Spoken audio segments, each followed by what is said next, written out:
যে বাজেট আমি দেখলাম এবং আমি এতক্ষণ পর্যন্ত এত শর্ট টাইমে বাজেটের প্রত্যেকটা পাতা দেখা সম্ভব নয়, যেটা প্রিন্ট বুক বলে বা যেখানে সমস্ত ডিটেলস দেওয়া থাকে, তাতে কি আছে আমি জানি না তথ্য। এখনও সেটা আমার পার্লামেন্টের যারা মেম্বার আছে তারা বলবেন। এবং আমি যতদূর জানি তৃণমূল কংগ্রেসের বাজেট স্পিচ ওপেন করবে অভিষেক বন্দ্যোপাধ্যায়, সুতরাং ওরা বলবে ডিটেলসটা। আমি এখনো পর্যন্ত আপনাদের কাছ থেকে শুনে, থ্রু মিডিয়া, প্রেস এবং নানা লোকের কাছ থেকে শুনে ক্লারিফিকেশন নিয়ে আমি এটুকু জানতে পারলাম, বাংলাকে সম্পূর্ণভাবে বঞ্চিত করা হয়েছে। বাংলা কারো দয়া চায় না, কিন্তু বাংলার সম্মান যদি বিঘ্নিত হয়, বাংলার মানুষ কিন্তু তখন গর্জন করবে, ছেড়ে কথা বলবে না। আমি এরকম কখনো দেখিনি একটা সরকার শেয়ারের টাকা দিয়ে শেয়ার স্ক্যাম করে আর আর্থিক প্যাকেজ করে শুধুমাত্র অর্থ দিয়ে, মিনিস্ট্রি না দিয়ে, স্পিকার পদ না দিয়ে, শুধু সরকারকে কেন আমি দোষ দেবো? সরকারকে একটা দোষ দেবো না, যে পার্টিগুলো আছে তারা ইনভলভ, তারা এটা অ্যাকসেপ্ট করেছে। কেন করেছে? অন্ধ্রপ্রদেশ বিহারকে টাকা দিয়েছে, আমার কোনো আপত্তি নেই, তারাও আমাদের দেশ। কিন্তু একজনকে দিতে গিয়ে আর একজনকে ডিসক্রিমিনেট করা যায় না। ল ক্যানট বি ডিসক্রিমিনেটেড। গতকাল আপনারা দেখেছেন একটা কেস করেছিল মহুয়া মৈত্র, যে উত্তরপ্রদেশ আর উত্তরাখণ্ডে একটা নোটিফিকেশন বেরিয়েছিল কোনটা কার দোকান, হিন্দু না মুসলমান, শিখ না খ্রিস্টান, এগুলো লিখতে হবে। কোর্ট স্টে করে দিয়েছে, সুপ্রিম কোর্ট। কেন স্টে করেছে? তার কারণ কে কি বিক্রি করছে তার নামগুলো জানলে ওরা গিয়ে তাদের উপরে আবার অত্যাচার করবে, সন্ত্রাস করবে। লকে কখনো এইভাবে মানে আইনত একজন আরেকজনকে বঞ্চিত করতে পারে না। As per hour constitution, article 41, everybody has the fundamental rights and the Democratic rights. Paschimbanga অনেক বড় রাজ্য, মনে রাখবেন। বাংলাদেশ যদি একটা দেশ হয়, বাংলাদেশের কাছাকাছি ভোটার আছে পশ্চিমবঙ্গে, এটা মাথায় রাখবেন। প্রচুর ভোট। আমাদের স্টেটে সেন্সাস যেটা হয়েছিল অনেক আগে, তখন যেটা দেখেছিল তার থেকে এখন প্রায় 1.5-2 কোটি বেড়ে গেছে। 11 কোটি 11.5 কোটি মানুষ হয় বাংলায়। 100 দিনের কাজের টাকার কোনো হুঁশ নেই। এবারেও 3 কোটি বাড়ি দেওয়া হবে। কাকে দেওয়া হবে?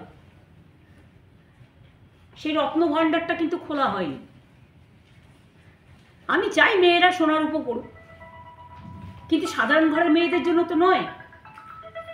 ফুডের ওপরে সাবসিডি দেওয়া হয়নি, কিন্তু গোল্ড আর সিলভারের ওপরে সাবসিডি দেওয়া হয়েছে।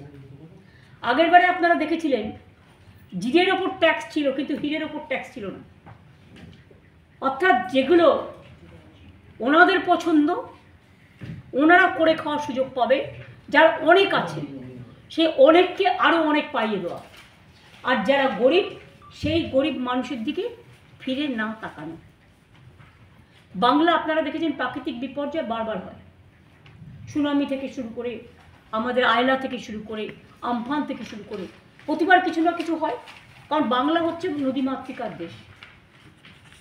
সেখানে বাংলাকে, বাংলার আশেপাশে সব রাজ্যগুলোকে তুমি ফ্লাড ম্যানেজমেন্টে টাকা দিলে, একমাত্র স্টেট বাংলা কি অপরাধ করলো যে বাংলাকে তুমি একা করে দিলে?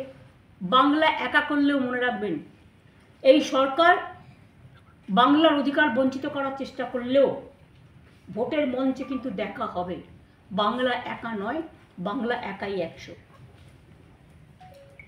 আমি যেটা লক্ষ্য করলাম যে এখানে ইনফ্লেশন বেড়ে গেছে, যেটা ওরা বলেছে সেটা ভুল।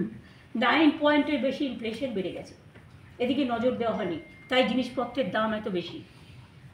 মাত্র 1 লক্ষ স্টুডেন্টসকে ডোমেস্টিক ইনস্টিটিউশন স্টুডেন্ট লোন দেবে। আর আমরা তো সবাইকে দিই স্টুডেন্ট মার্কেটে ক্রেডিট কার্ড 10 লক্ষ টাকা। বাইরে পড়তে যায় যারা, এবং এখানে 1 লক্ষ, 1 কোটি 30 লক্ষ, 130 কোটি মানুষের দেশে 1 লক্ষ কোনো ম্যাটার করে? পার্সেন্টেজটা কি? 0। আমি এখানে দেখেছি যেখানে employment scheme, nothing is there. Rural job scheme কিছুই বাড়ানো হয়নি, কিছুই করেনি। এবং আমাদের রাজ্যে আদৌ দিয়েছে কিনা সেটা আমরা দেখতে হবে, গত 3 বার বাজেটে ছিল না, বইতে দেখতে হবে।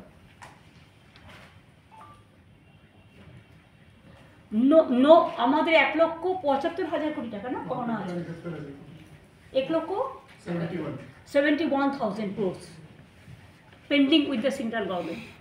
Nothing is been given to us.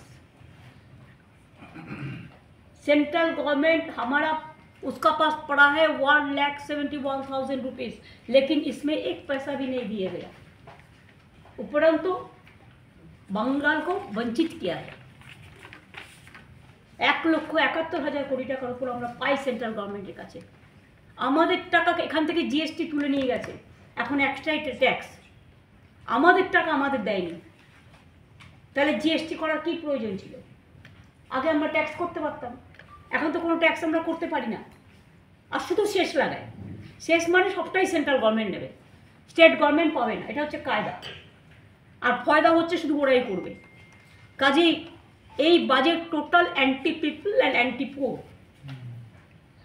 এই বাজেট হচ্ছে গরিবের বাজেট নয়, জনগণের বাজেট নয়, জনসাধারণের বাজেট নয়।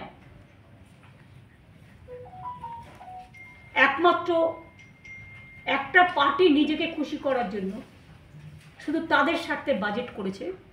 It's a political bias budget.